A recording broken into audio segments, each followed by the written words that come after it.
Cătălina, bună ziua Bună, Ghenadie. și bună ziua tuturor.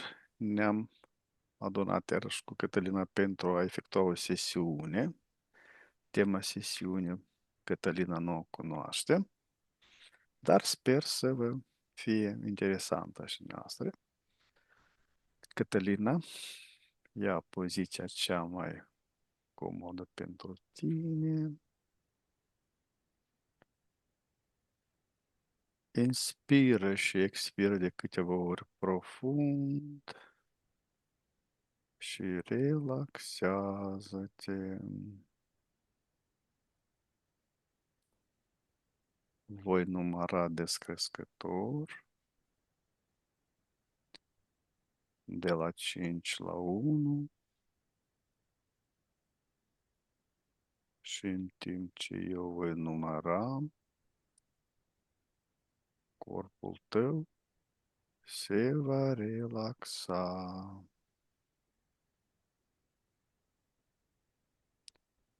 5. Simți cum corpul tău începe să se relaxeze din ce în ce mai mult. Cu fiecare respirația ta și cu fiecare cuvânt al meu.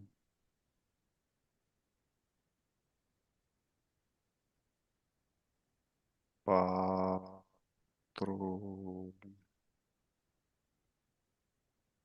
Simți o stare plăcută care îți inundă tot corpul tău.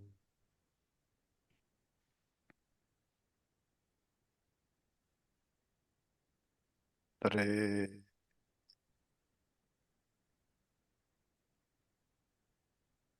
Împreună cu relaxarea,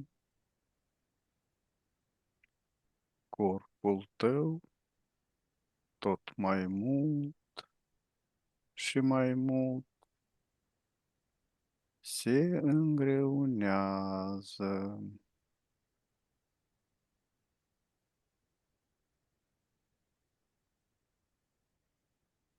2.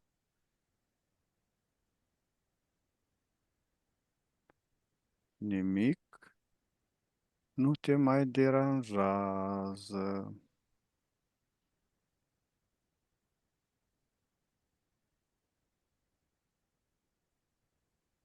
1.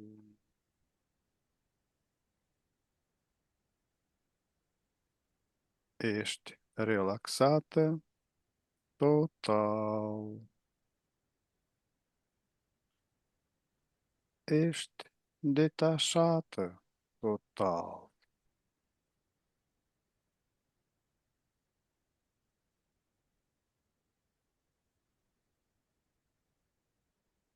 Voi număra de la 1 la 3, iar la 3 ne întâlnim în spațiu hipnotic. 1, 2, 3. Ne detașăm la 3 de la conștiința colectivă. 1, 2, 3. Cum găsești spațiu hipnotic? E, e liniște. Bine. Îl simt curat. Mhm. Ne ridicăm frecvențele și nivelul energetic până la maximul posibil pentru noi. 1, 2, 3.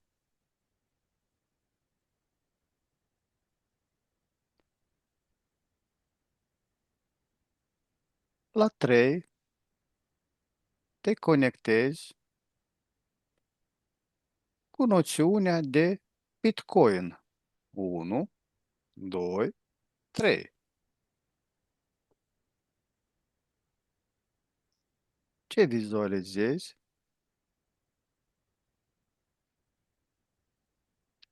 Ce informație primești? Informația care a fost este că este o realitate virtuală creată într-o realitate normală care în timp ce ea rulează determină în planul real alte realități. E o chestie foarte, foarte ciudată. E, cum am spune noi, o co-creație în planul real a unei lumi virtuale. Asta este ceea ce îmi vine pe de o parte și pe de altă parte este o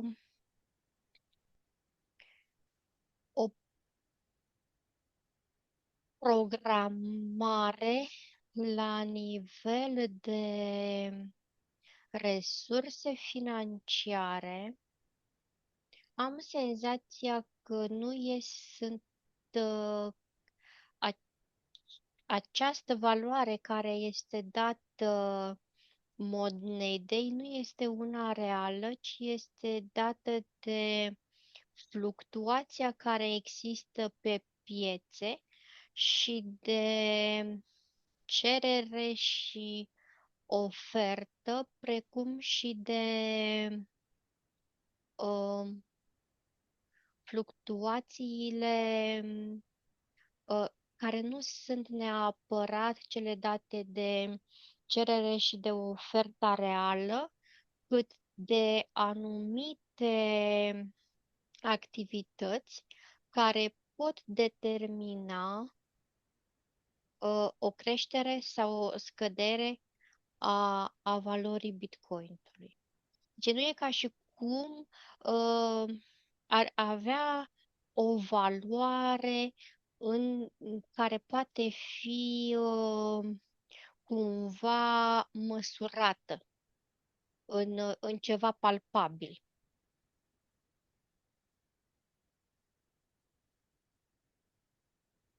Care este prima imagine sau simbol care ți apare atunci când rostești cuvântul Bitcoin?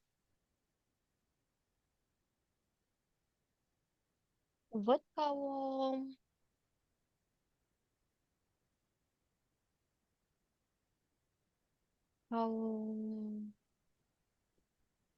ca o gaură neagră, deci asta este senzația, deci ca o gaură neagră, dar care are un flux de energie atât din planul real într-un plan, să zic, metafizic, cât și din planul metafizic în planul real. Uh,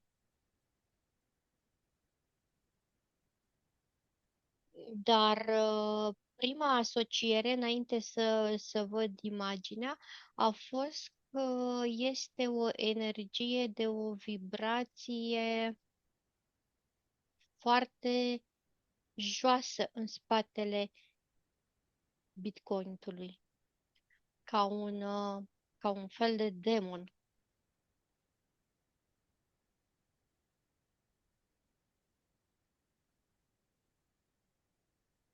Îți mai vine careva simboluri?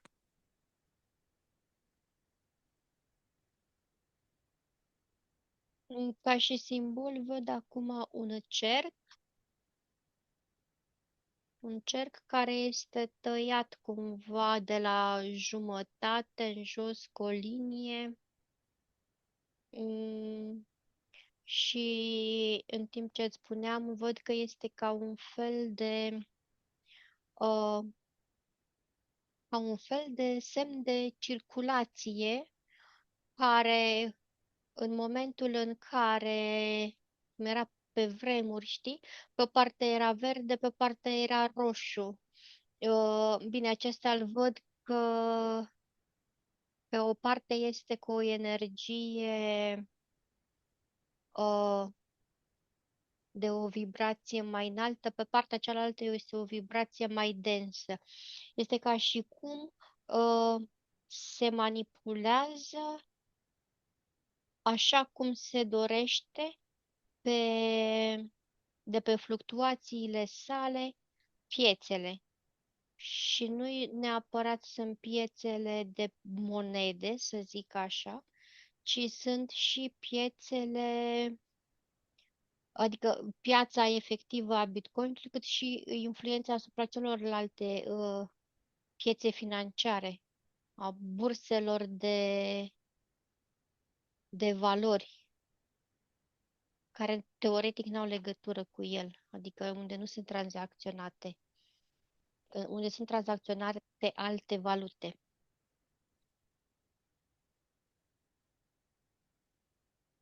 Aceste două energii, ce simbolizează? Care semnificația? Mai înaltă, mai joasă?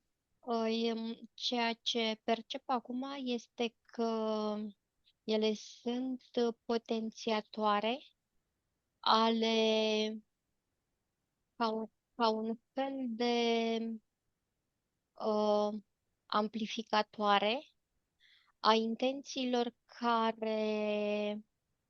intențiilor speculative ale tranzacțiilor care se efectuează la licitațiile Bitcoin-ului. Văd, e foarte, foarte labilă această piață, adică o văd foarte ușor influențată într-o direcție sau cealaltă prin această manipulare, adică este foarte ușor, știi,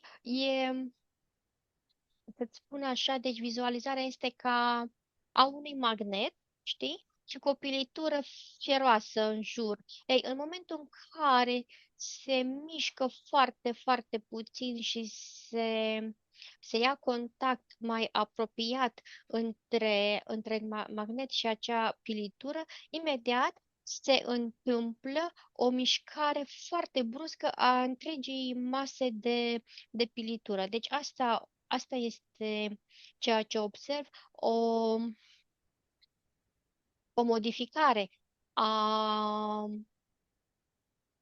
foarte mică pe această piață determină o mișcare mult mai puternică a evoluției valorii Bitcoin-ului.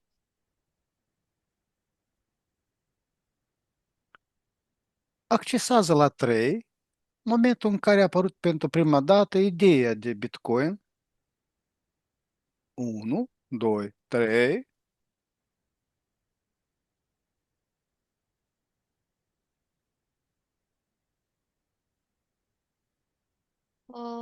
Da, intenția o văd ca pe o alternativă de a exista o piață financiară separată care nu ar fi supusă pieței financiare care exista la momentul respectiv. Ca și cum ar fi ceva paralel cu ceea ce exista la momentul zic, se materializează în planul fizic.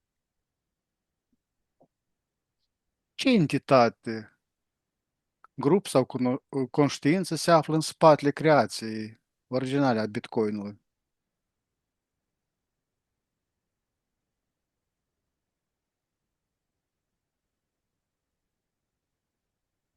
Ceea ce eu este, deci pare cum o piață neagră a pieței reale, deși ea este la vedere reglementată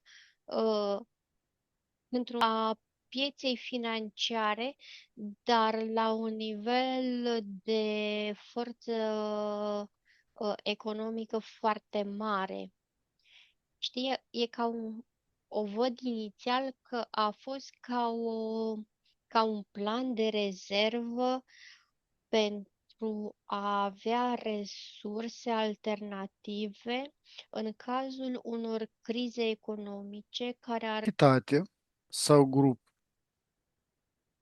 vezi în spatele Bitcoinului? Deci asta văd, o forțe economice Mhm. din elita financiară a lumii. Deci cei care de fapt se știu că uh, au forța economică a lumii. Deci e ceea ce am ști noi că sunt cumva reuniți sub denumirea de Illuminati.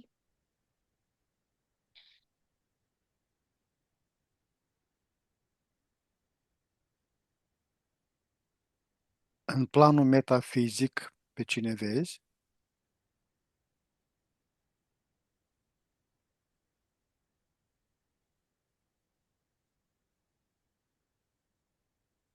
În planul metafizic văd ca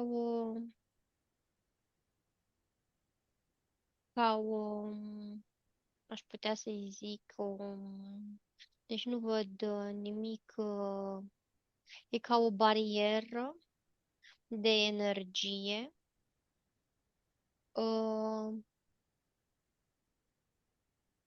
care nu lasă să treacă de ea această energie care există și evoluează pe pământ. Deci parcă și cum nu aș avea neapărat acces, dar este ca și cum totul s-ar întâmpla de la nivel fizic. Așa mi apare. Care a fost intenția profundă, inițială, din spatele apariției Bitcoinului?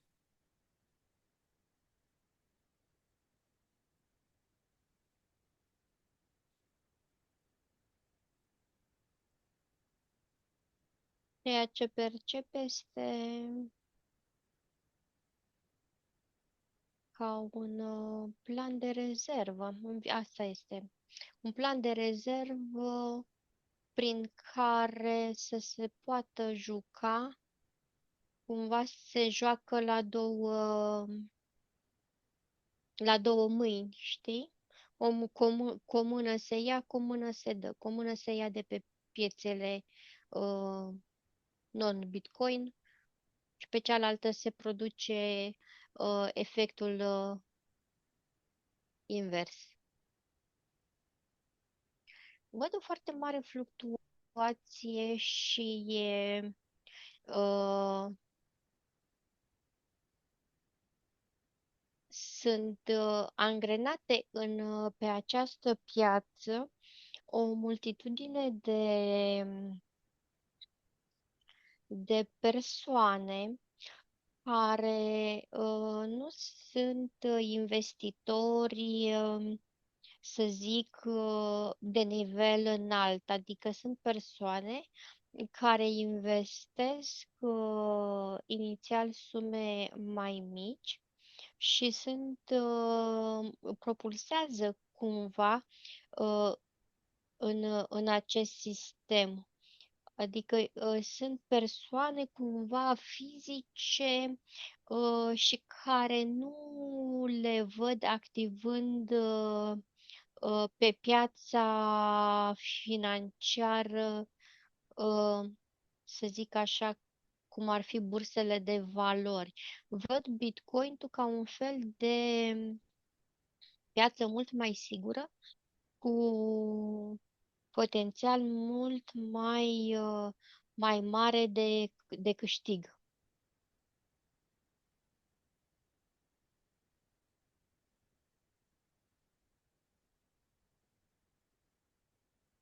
La 3 te conectezi cu figura cunoscută sub numele de Satoshi Nakamoto. 1, 2, 3.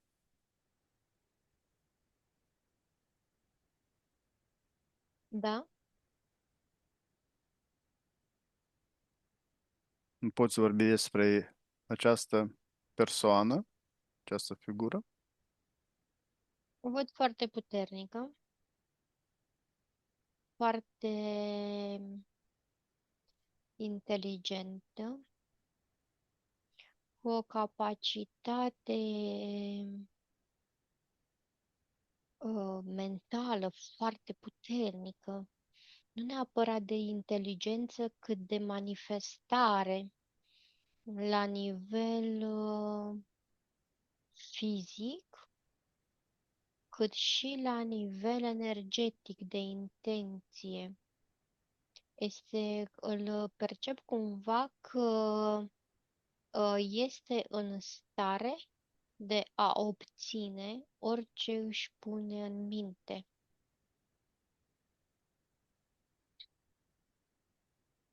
Ce ADN are?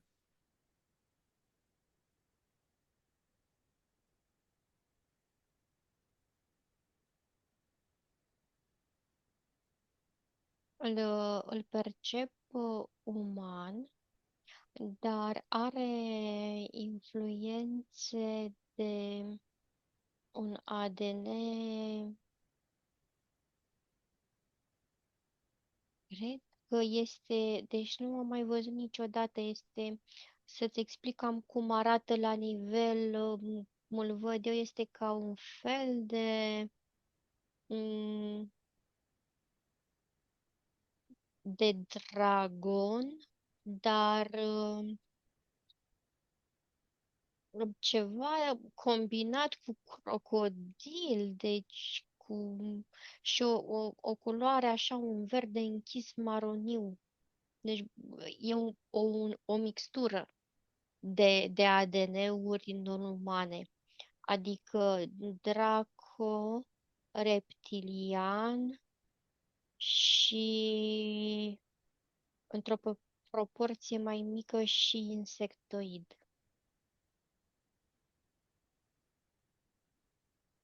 ADN-ul este fizic este uman, da? Da.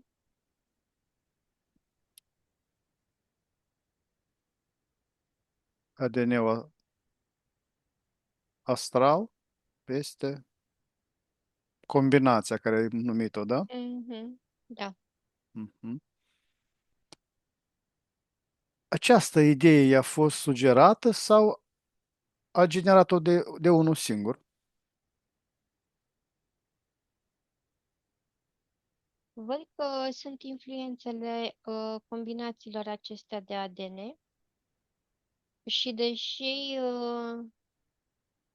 partea de ADN de insectoid este cea mai mică pe care o percep, aceasta văd că este cumva responsabilă, să zic așa, de această idee, care mai apoi a fost susținută de energia ADN-ului draco și reptilian.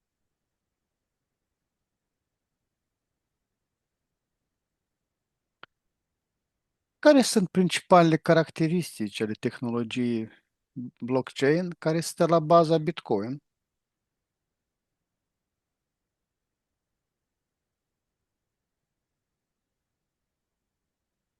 Senzația mea este că este ca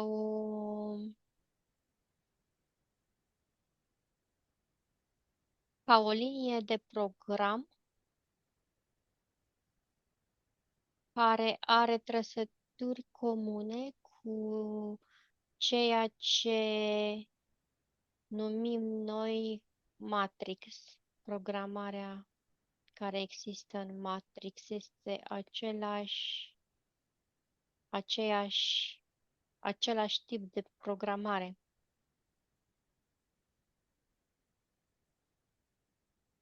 O iluzie care te prinde și din care este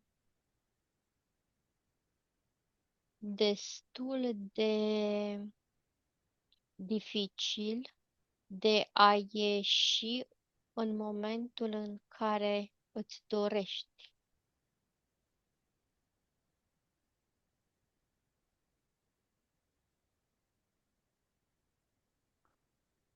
Care sunt avantajele sau dezavantajele utilizării Bitcoinului comparativ cu monetele tradiționale?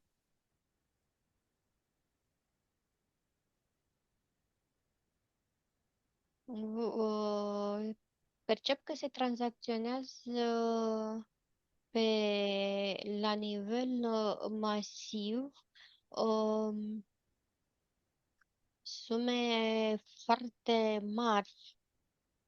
Mi-au venit ca imagine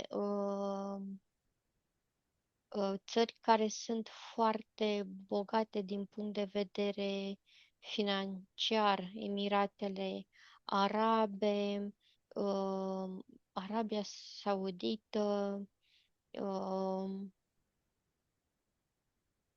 China.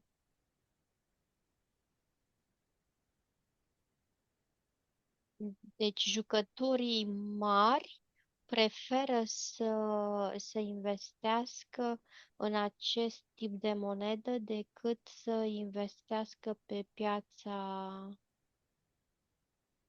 normală, să zicem așa.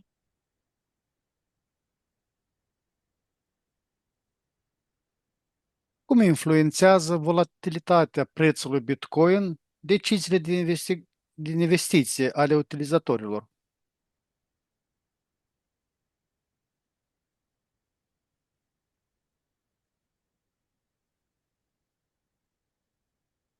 Văd persoane foarte inteligente și intuitive care participă pe această piață. E o piață a unor uh, persoane care au o inteligență atât în general, cât și mai ales intuitiv financiară mult mai dezvoltată. Adică vine să zic că au cumva mecanismul ăsta în sânge, percep și anticipează în timp aproape real orice modificare în fluctuațiile valutare a Bitcoinului și care duc în perspectivă la efecte pe termen lung, nu neapărat pe termen scurt, pe termen lung. Deci ei au o viziune a ceea ce se întâmplă de la momentul respectiv pe un termen mult mai lung, spre deosebire de piețele financiare normale, unde văd că lucrul acesta nu se întâmplă. Aici se lucrează foarte mult la cauză-efect pe termen scurt. Prea mult mai puțin sunt cei care au o viziune de ansamblu pe termen lung. Observă la trei grupul de persoane care sunt jucători și determină care este ADN-ul lor. 1, 2, 3. Pe piața Bitcoinului Da,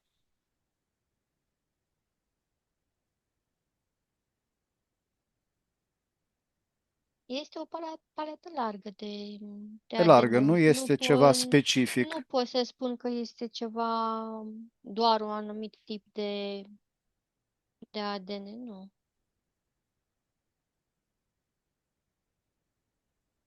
Ce măsuri de securitate sunt necesare pentru a proteja portofelele Bitcoin de atacuri cibernetice?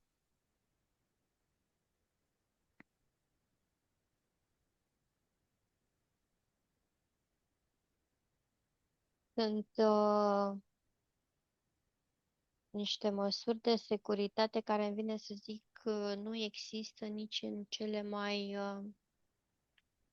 uh, performante sisteme de securitate militare, adică sunt mai presus de ce, se, ce există în bazele militare ultra secrete. E, totul este foarte bine securizat, atât din punct de vedere fizic, cât și mai ales al persoanelor care se ocupă cu întreținerea funcționării informatice.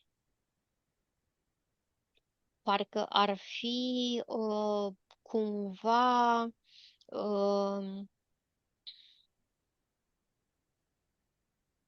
aleși și puși să semneze diverse clauze prin care efectiv garantează cu viața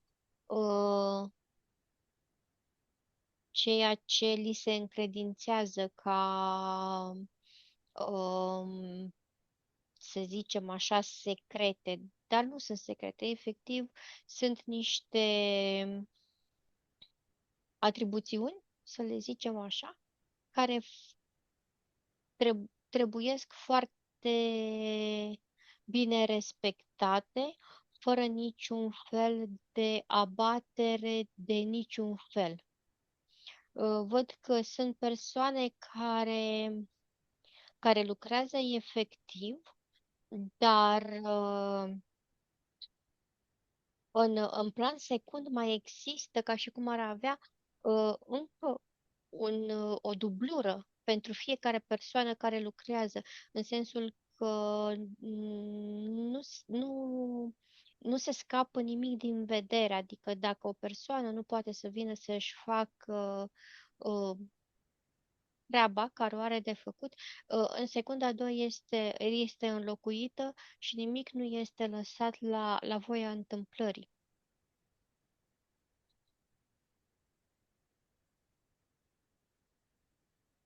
Care este rolul procedurii de mining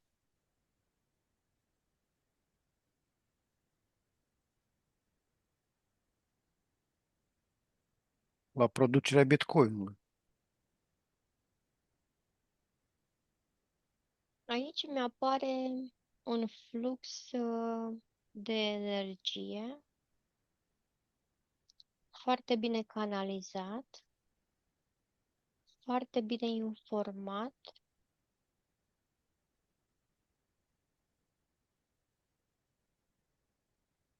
E și imaginea care îmi vine, pe care o am, este ca și cum ar fi ca un chirurg care operează pe creier, adică este de o finețe atât de mare încât pentru că sunt conștienți că în momentul în care se produce o deviere într-un fel sau altul care este infinitezimală, să zic așa, poate produce daune care nu pot fi anticipate.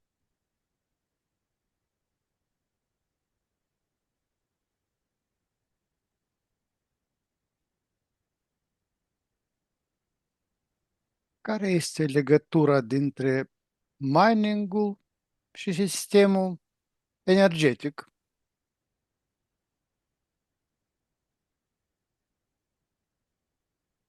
Nu văd o legătură directă,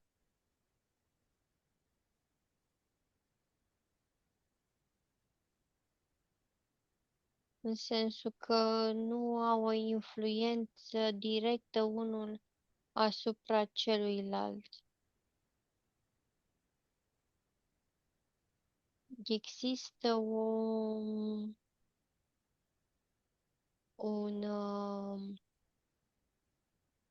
ca un fel de generatoare cumva de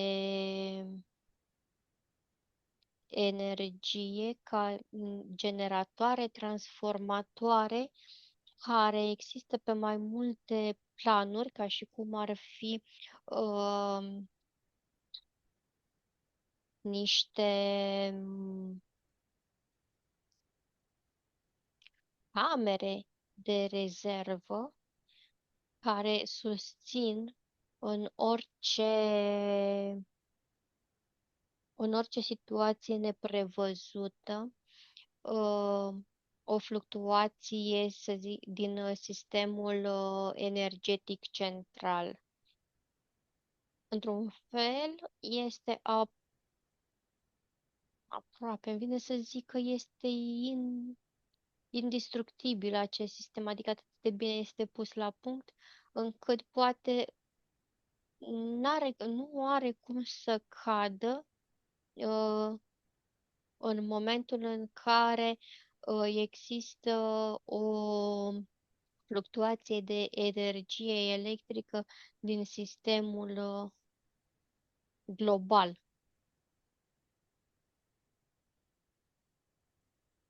Cum este reglementat Bitcoinul la nivel global?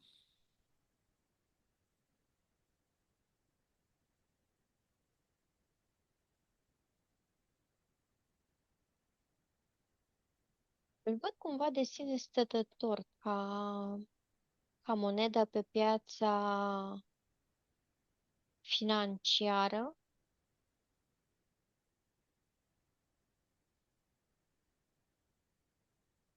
Este o chestie pe care nici nu știu cum să ți-o explic, pentru că este ca și cum este pe piața financiară, dar nu face parte nu se supune acelorași reguli generale de pe piața financiară comună.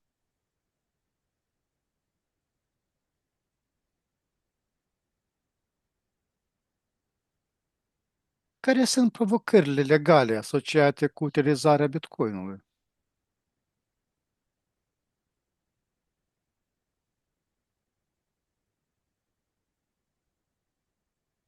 El este reglementat legal, câștigurile sunt reglementate.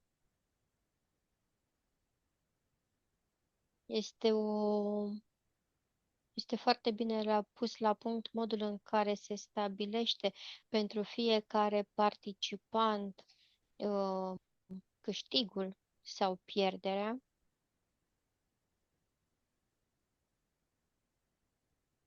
Nu văd că se pot face fraude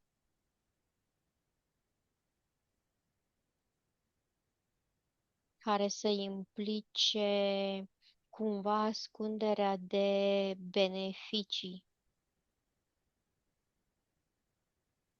pe care se pot obține din tranzacționare.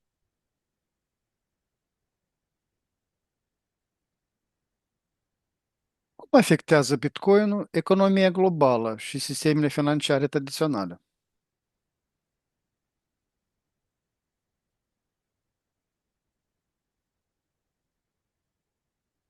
Are o influență în funcție de interesele care se vor, pentru că deși nu este pe aceeași listă, știi,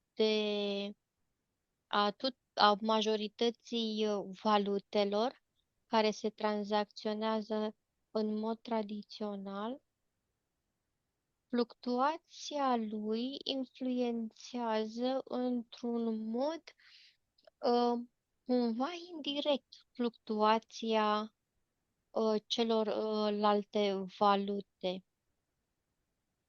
Dar asta îmi vine să zic că fluctuațiile lui au ca și efect o,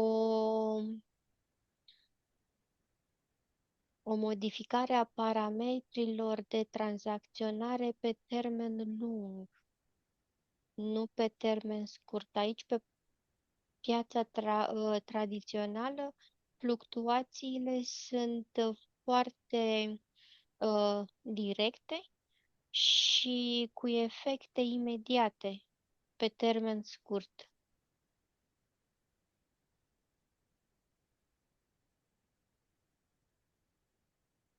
Ce impact are Bitcoin asupra mediului, în special în ceea ce privește consumul energiei electrice?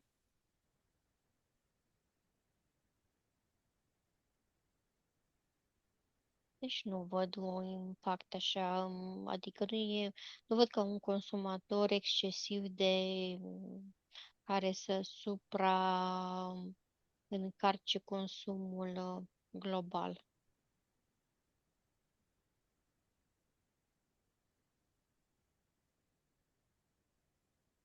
Există pericole sau influențe întunecate ascunse în spatele sistemului blockchain?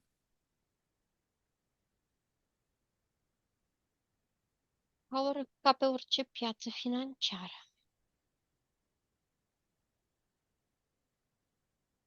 Dar aici o văd mai puțin influențată uh, de deciziile economice și politice la nivel mondial. Piața tradițională o văd mult mai mult influențată de deciziile politice,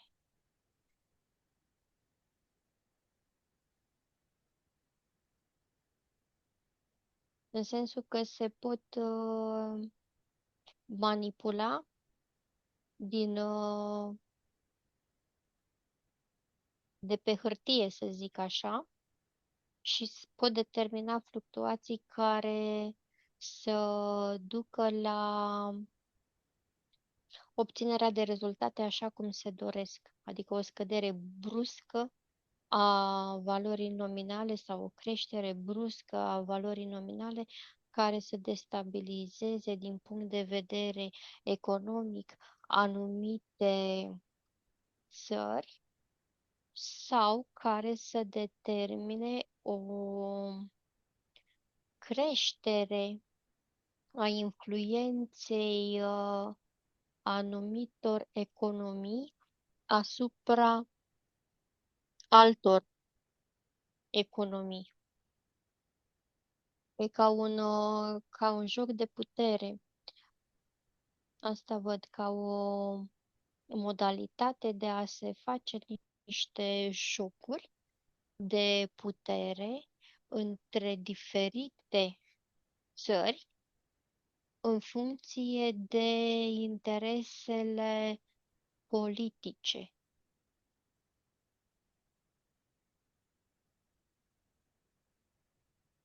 Cine ține sub control fluctuațiile prețului Bitcoinului?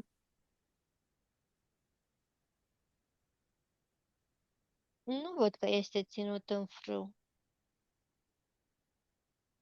Aici chiar nu văd o posibilitate de a determina fluctuații semnificative pe piață, cel puțin nu în mod uzual. Fluctuațiile mari îmi apar cumva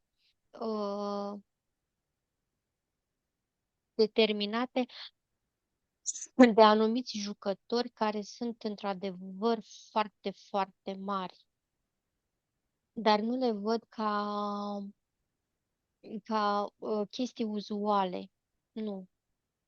Pe când pe piețele financiare tradiționale văd aceste fluctuații mari destul de dese.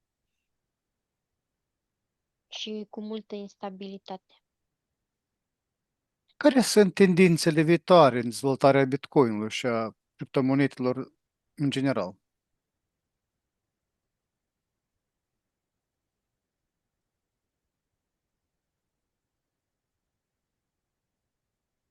Deși acum mi se pare că este o tendință de a se deplasa interesul investitorilor pe aceste piețe, la un moment dat se va produce un fel de saturare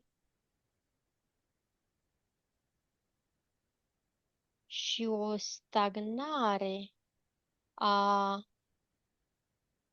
cantității tranzacționate în criptomonede. Deși am senzația că în viitor ceea ce noi știm astăzi ca ban valoric fizic va deveni la un moment dat doar bani virtuali, exact cum sunt acum criptomonedele.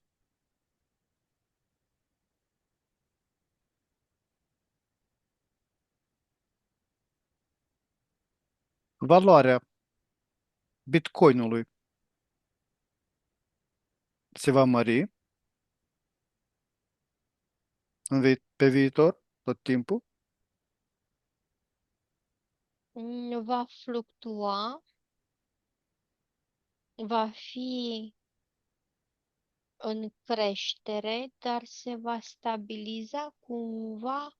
Deci are o creștere, dar o creștere constantă și foarte stabilă. Asta este senzația. Pentru că cu cât cantitatea de investitori va fi mai mare, va potența creșterea în timp a valorii nominale.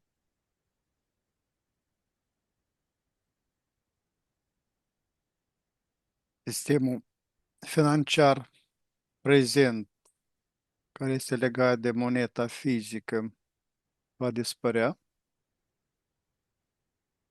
În forma pe care o știm noi acum, da.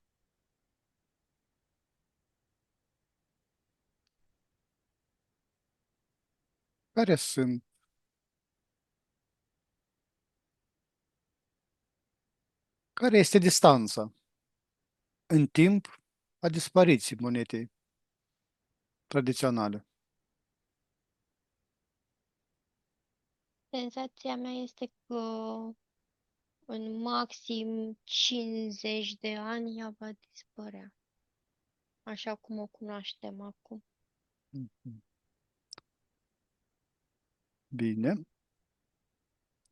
Cătălina, cum te simți? Bine, Bine.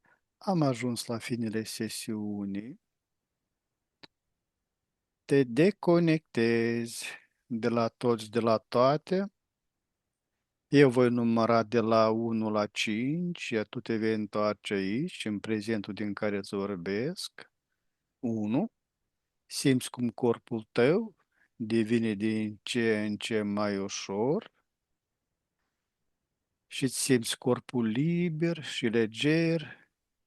Te simți bine și minunat. 2. Simți o stare benefică în tot corpul tău. 3. Ridică-ți frecvențele la valoarea ideală pentru tine și simți cum corpul tău recuperează forța și energia. 4. Te simți liberă, împlinită, energică și fericită. 5. Ești aici și acum. Ai procurat și tu Bitcoin? Nu. Nici nu vrei? Uite, acum poate mă tentează. Bine, Cătălina, îți mulțumesc mult pentru participare la investigație. Sper că am răspuns la câteva întrebări și pentru mai multă lume va fi clar ce e asta, cu ce se